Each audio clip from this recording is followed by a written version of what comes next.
Diketahui sebelumnya, Menteri BUMN Erick Thohir sempat bertemu dengan Presiden Joko Widodo dan Menteri Pertahanan Prabowo Subianto di Istana Kepresidenan pada Minggu 16 Juli lalu.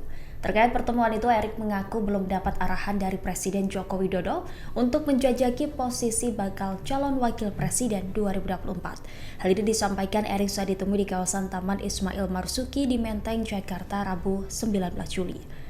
Ketua Umum PSSI itu menyebut akan memberitahu kepada awak media bila sudah mendapat pesan dari Jokowi.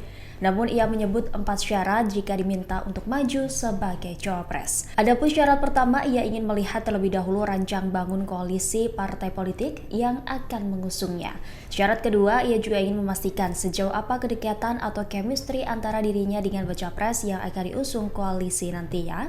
Dan tak kalah penting menurutnya dalam penentuan sikap akan gabung koalisi dan baca pres yang akan didampingi harus sesuai dengan keinginan Jokowi. Ia pun mengaku akan tegak lurus dengan arahan dari Presiden Jokowi.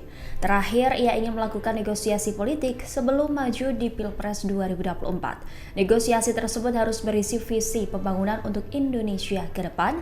Ia pun menegaskan tidak ingin duduk di kursi kekuasaan jika akhirnya justru merusak bangsa. Kan tadi saya bilang ada prosesnya. Satu, apakah proses daripada koalisi terjadi?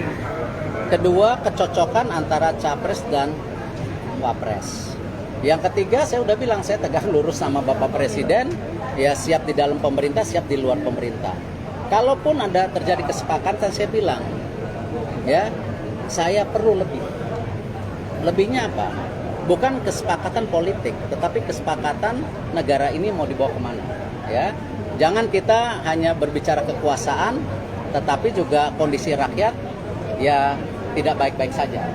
Ya, ekonomi kita sedang tumbuh-tumbuhnya, tetapi pemerataan itu harus terjadi. Jangan sampai kesenjangan ini meningkat, apalagi kalau kita lihat sekarang yang namanya masyarakat Indonesia lebih banyak di kota, ya 50% lebih. Jadi isunya pun sekarang berubah.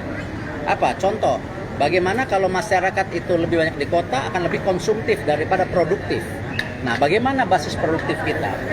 Lalu isu di kota berbeda lagi. Ya, ketika kita lihat sekarang tentu bagaimana terjadinya banyak juga isu-isu ya pelecehan seksual. Bagaimana ada isu-isu ya pola pikir masyarakat yang agresif sekarang karena frustasi dengan keadaan masing-masing.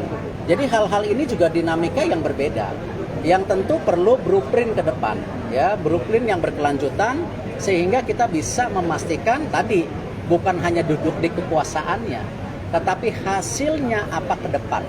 Yang itu harus menjadi komitmen sama-sama. Tidak bisa kita membangun itu sendiri-sendiri. Dan saya bilang saya tidak mau menjadi bagian ya, yang berkuasa, tapi justru merusak bangsa ini dengan tidak. Terima kasih. Terima kasih sudah nonton. Jangan lupa like, subscribe, dan share ya.